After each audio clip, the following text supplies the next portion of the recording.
নমস্কাৰ প্ৰিয় দৰ্শক প্ৰিয় আপোন মানুহ আজি গৈ আছোঁ এনে এক ঠাইলৈ য'ত নেকি এজন শিল্পীৰ স্মৃতি বহুত বেছি জড়িত হৈ আছে এখন ঠাইত খোৱাঙৰ এখন দলঙৰ মাজলৈ তো বলক এই ভিডিঅ'টোৰ মাজত বিলীন হৈ যাওঁ এই যাযাবৰ যাত্ৰাত আপুনি সহযাত্ৰী হওক আৰু বলক বলক বলক খোৱাং পাই গ'লোঁ এয়া আৰু ৰাষ্ট্ৰীয় ঘাইপথেদি গ'লেও আমি পালোহেঁতেন সেই ঠাইলৈ কিন্তু আমি নাযাওঁ আমি বেলেগ এটা ৰাস্তাৰে যাম আৰু এই ৰাস্তাৰে এইকাৰণে গৈছোঁ যে আমাৰ বন্ধু আছে সঞ্জীৱ কাহাৰ MJCৰ আমাৰ সকলোৰে মৰমৰ বন্ধু সঞ্জীৱ কাহাৰ আছে তাক আমি লগ পাম আৰু তাৰ ফাৰ্ম হাউচলৈ যাম তাত আমি সেউজীয়াৰ মাজত কিছু সময় অতিবাহিত কৰিম আৰু আমি বিচাৰি যাম আজিৰ সেই বিখ্যাত দলংখন যি দলংখনৰ ওপৰত লিখিছিল মহেন্দ্ৰ হাজৰিকা এটি জীৱনৰ খুব বেছি ৰোমেণ্টিক প্ৰেমৰ গীত নমস্কাৰ প্ৰিয় দৰ্শক আজি খোৱাঙৰ সঞ্জীৱ কাহাৰৰ বাৰীলৈ আহিছোঁ সঞ্জীৱ কাহাৰ আমাৰ বন্ধু মানে এটা মৰাণ ধুনীয়াকৈ বন্ধু আৰু চাওক যিটো সময়ত মানুহে গাৰ্লফ্ৰেণ্ড নাই পইচা নাই মন যায় এনেকৈ ষ্ট্ৰেটেজি থাকে এইটো সময়ত চাওক ই কি কৰি আছে চাওক এইফালে নেমু ৰুইছে গোল নেমু এইফালে কল ৰুইছে এইফালে কুঁহিয়াৰ আৰু এইফালে মৰাপাত এইফালে ৰঙালাও লগাইছে মানে তামাম বস্তু এইফালে মধুৰি লগাই থৈছে ই আৰু কি ক'ম আজি 5 জুনৰ আগত এইটো চাওক সঞ্জীৱ পলাই পৰে মানুহ এইটো মই হেৰিত লগাইছিলোঁ ডালিম যোৱা বছৰ ডালিম এইটো ভাল এইটো তামাম লাগিব কৈছে একদম ৰঙা ৰঙাকৈ হাইব্ৰিড ডালিম তাৰপৰা সি কি কৰিছিলে যোৱা বছৰ নহয় 5 জুনৰ আগত আজাৰ গছ হৈছিলে ন সেইটো মই ই ষ্টেটাছ দিছিলে মই পাইছিলোঁ মানে 5 জোপা আজাৰ গছ হৈছিলে সি 5 জুনৰ আগতে ই মানে কোনো দিৱস চিৱসৰ মতলব নাই মন গৈ ৰুই দিলে আৰু এইকেইটা ডাঙৰ হৈছে এটা পোখা মাৰিছে ধুনীয়াকৈ এইটো চাওক আৰু আছে এইফালে বহুত ৰুই থৈছে মানে মিছা কোৱা নাই বাঁও ৰুইছে এইটো হয় নাই তই ৰুইছ আৰু এইফালে দাংগদী পুৰা কেজি 60 টকা পাই যাবি আৰু সঞ্জীৱৰ পৰা ইয়াৰ কুঁহিয়াৰ চাওক কুঁহিয়াৰৰ পৰা চেনি হয় আৰু ছোৱালীক যদি সোধে আপুনি চেনি খায়নে তামাম বেয়া পায় মানে গালি পাৰে কি মোক এনেকুৱা ছোৱালী ভাবিছা এন তেন বহুত কথা কৈ দিয়ে কিন্তু চেনিটো হ'ল এই কুঁহিয়াৰৰ পৰা বনায় ইয়াৰ ৰসটোৰ পৰা বনায় কুঁহিয়াৰৰ ৰসৰ পৰা চেনি বনায় মানে চেনি কোনো বেয়া বস্তু নহয় গতিকে চেনি খায়নে বুলি সুধিলে কোনো ছোৱালী যাতে খং নকৰে আজিৰ পৰা সেইটো আৰু সঞ্জীৱৰ ইয়াৰ আগতীয়া ৰঙালাও লাগিলে আহিব খোৱাঙলৈ আৰু তামোল পুলি ইয়াত তামোল পুলি 3বাৰ লৰাই ৰুব লাগে তেতিয়া সোনকালে লাগে তামোল পুলি চাপৰকৈ লাগে বোলে সঞ্জীৱে বহুত কথা জানে অভিজ্ঞতা হৈ গ'ল ইয়াৰ বহুত হৈ গ'ল আমাক ভাত খুৱাম বুলি কৈছে মাংস চাংস আনি বনাইছোঁ আৰু ধুনীয়াকৈ ভাতটো খাম এতিয়া আমি কাহাৰৰ ফাৰ্ম হাউচত ভাত খাই আছোঁ কলপাতত একদম গাহৰি মাংসৰ ভাত আজি খুব ভাল লাগিছে পোহৰক লগ পাই বহুত দিনৰ পৰা আমাৰ এটা সপোন আছিলে যে দুটাই কেতিয়াবা লগ হৈ একেলগে এসাঁজ খাম ভাতটো চব মানুহে খায় বহিয়াকৈ খায় কিন্তু এনেকৈ একেলগে খোৱা মজাটো বেলেগ প্ৰাকৃতিক পৰিৱেশৰ মাজত এনেকৈ বহি কলপাতত কোনো ভাত নাখায় মানে কোনো নাখায় বুলি কোৱা নাই মায়ে মোক কৈছিলে আৰু আপোনালোকে জানেই চাগে যে কলপাতত ভাত খোৱা এটা বেলেগ এটা ইয়াত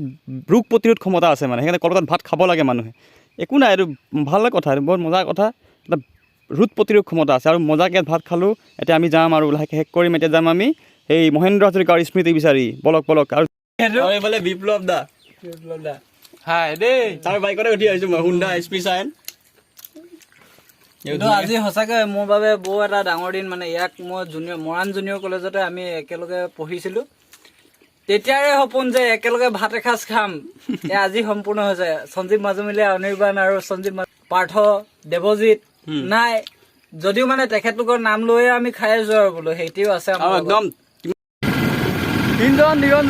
3জন উঠি গৈছোঁ সেইকাৰণে আমি বাইকত পূৰা নিৰঞ্জন হৈ আছে এতিয়া টেনশ্যন নাই তামাম জংঘলৰ মাজে গৈ আছোঁ খোৱাঙৰ এইফালে খোৱাঙৰ মেইন যেতিয়া সঞ্জীৱ কাহাৰ আছে নো টেনশ্যন এইফালে আপোনাৰ বোৱাৰী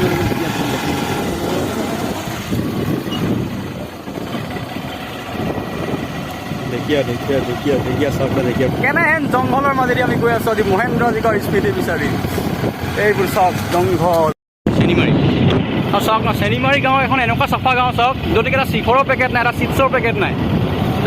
তো চাওক না গাঁওখনত কেনেকুৱা চাফা এখিলা পাত পৰি থকা নাই এখিলাত এটা চিপছৰ পেকেট ক'তো নাই শিখৰৰ পেকেট নাই এনেকুৱা চাফা কৰি থ'ব পৰাটো কিন্তু বহুত গাঁওবাসী আৰু হ'ব এখন আহি পাই গ'লে হাঁহি ফূৰ্তি ধেমালিৰ মাজে আমি সেই বিখ্যাত দলংখনৰ ওচৰলৈ যিখন দলঙৰ মাজত আমাৰ কথাৰ চন্দেৰে যাৰ আজিলৈকে কবিতা লিখা নহ'ল সেইজন শিল্পীৰ মহেন্দ্ৰ হাজৰিকা যিয়ে নেহেৰাবৰ কাৰণে হেৰাই যায় সেইজন মহেন্দ্ৰ হাজৰিকাৰ এটি স্মৃতি বিৰজিত দলং গেমন দলঙলৈ আমি আহি পালোঁ আৰু গেমন দলঙত কোনটো গীত লিখিছিল কেনেকৈ জনপ্ৰিয় হৈছিল গীতটি বলক কোন চনত লিখিছিল আৰু এই দলংখনৰ কথা মই গম পাইছিলোঁ অভিমত অনুষ্ঠানটো চাই নিতুমণি শইকীয়া ছাৰ আৰু মহেন্দ্ৰ হাজৰিকা দেৱৰ যি অভিমত আছিলে অনুষ্ঠান ইণ্টাৰভিউৰ সেইটো চালোঁ আপোনালোকৰ লিংকটো দি দিম চাব আপোনালোকে আৰু এয়াই হৈছে খোৱাঙৰ ওপৰত থকা দিহিঙৰ ওপৰত থকা এখন দলং গেমন দলং যিখন দলঙৰ ওপৰত চৰ্দাৰ মহেন্দ্ৰ হাজৰিকাই লিখিছে এটি গীত ভটিয়াই নাযাবি বুকুৰে চেনাই থৈ নৈ ভটিয়াই নাযাবি আৰু দিহিঙৰে পানী দুপৰত বাঢ়িছে কথাটি নহ'ব বাৰু। মানে গোটেই কাহিনীটো চাওক এনেকুৱা হ'ল সেই দলংখনৰ ইমূৰত সেইফালৰ পৰা ডিব্ৰুগড়ৰ পৰা আহি আছিলে চৰ্দাৰ মহেন্দ্ৰ হাজৰিকা নিজ ঘৰলৈ গৈ আছিল 1980 চনৰ কথা সেইটো। তেতিয়া কি হ'ল দিহিংখনত মই য'ৰপৰা ভিডিঅ' কৰি আছোঁ ইয়াত পানী ফুল আছিল পূৰা।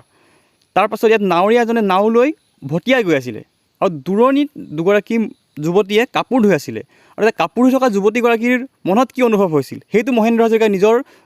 মাজত সৃষ্টি কৰি লৈছিল আৰু লিখিছিল যে ভটিয়াই নাযাবি বুকুৰে চেনাই থৈ নৈ ভটিয়াই নাযাবি আৰু দিহিঙৰ পানী দুপৰত বাঢ়িছে ভটিয়াই নাযাবি আৰু। এটা অনুভৱী মন লৈ যেতিয়া মানুহ ঘূৰি ফুৰে তেতিয়া চবতে শব্দ দেখে, বালিত দেখে, নদীত দেখে, পানীত দেখে, গছত দেখে। কিন্তু আজিকালি গীতবোৰ কেনেকুৱা ডবল মিনিং টাইপ, মানে কিবা ভাল নালাগে। এই যেন মানে বিগ ব্ৰেকিং নিউজ চাওক না, কেঁকুৰা এটা দিহিঙৰ নদীত মৰি আছে। ভাবক কাৰ দুখত মৰিছে, চৰকাৰৰ দুখত নে নিজৰ দুখত নে তাৰ বাপেকৰ দুখত নে মাৰৰ দুখত নে বাৰ্ধক্যজনিত কাৰণত। মোৰ মতে চালাই গাৰ্লফ্ৰেণ্ড পোৱা নাই, সি গাৰ্লফ্ৰেণ্ড পোৱা নাই কাৰণে দুখত মৰি গ'ল। চাওক কেঁকুৰা, যি কেঁকুৰাই আমাক এনেকুৱা চেপি দিলে চালা আমাৰ কান্দোন হাঁহোন নাচোন ওলাই যায়, সেইটো কেঁকুৰা আজি ইয়াত মৰি আছে। চাওক জীৱনটো এনেকৈ চবেই এদিন মৰিব লাগিব আৰু ন, কি কৰিব। কেঁকুৰা আজি মৰি গ'ল,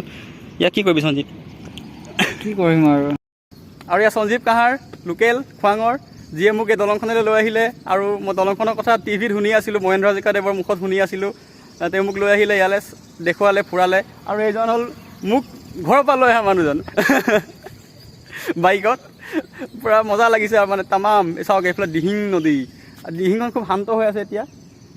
ভাবক না আপুনি ইয়াত নদীৰ কাষত বহি লৈছে বোলে, বাদাম 10 টকা লৈ লৈছে, বাকলি থকা বাদামটো অঁতৰাই অঁতৰাই বোলে জীৱনৰ কথা পাতিছে, যৌৱনৰ কথা পাতিছে বোলে। কিমান মজা লাগিব ভাবক। নদীখনত বোলে ভৰিখন এবাৰ জুবুৰাইছে, এবাৰ উলিয়াইছে। ৰোমেণ্টিক আৰু মানে ৰোমেণ্টিক হ'ব লাগে, এইবোৰ টেনশ্যন লৈ লাভ নাইতো। আৰু চাওক জীৱনত মানুহৰ লগত সম্পৰ্ক কৰাতকৈ প্ৰকৃতিৰ লগত কৰিব লাগে। প্ৰকৃতিয়ে আপোনাক কেতিয়াও বাঁহটো নিদিয়ে, যিটো মানুহে দিয়ে। এই আৰু দূৰণিত কহুৱা বন মোৰ অশান্ত মন, চাওক কিমান ধুনীয়াকৈ কহুৱা ফুলি আছে। চাওক না এই কহুৱা, এবাৰ চালা তোৰ প্ৰেমত পৰি চাবলৈ মন যায়। আৰু এই দিহিঙৰ ৰেলৰ ব্ৰিজৰ ওপৰৰ পৰাই আপোনালোকক বিদায় জনাব লাগিব। দলংখনৰ ওপৰৰ পৰা এবাৰ চাওঁ ভিউটো, নদীখন কেনেকুৱা লাগে। আৰু সেই দূৰণিতে দেখিছে গোল গোল ঘৰটো, এই ঘৰটো হৈছে জলসিঞ্চন বিভাগৰ ঘৰ। সিহঁতে কি কৰে, নদীৰ পানীটো জোখ মাখ কৰে, কিমান বাঢ়িছে কিমান কমিছে। আমি যে নিউজত গম পাই থাকোঁ, সেইটো তেওঁলোকে আমাক জনাই থাকে। মানে তেওঁলোক আছে বাবেহে আমি এইটো খবৰটো পাই থাকোঁ, কিমান পানী বাঢ়িছে কিমান কমিছে। আৰু ইয়াত চাওক ইমান ধুনীয়া এটা ৰেলৰ ব্ৰিজ, এই ব্ৰিজৰ পৰা আৰু চাওক বেলি ডুবু অৱস্থা এতিয়া। এটা পৰিৱেশটো চাওক, ৱাহ।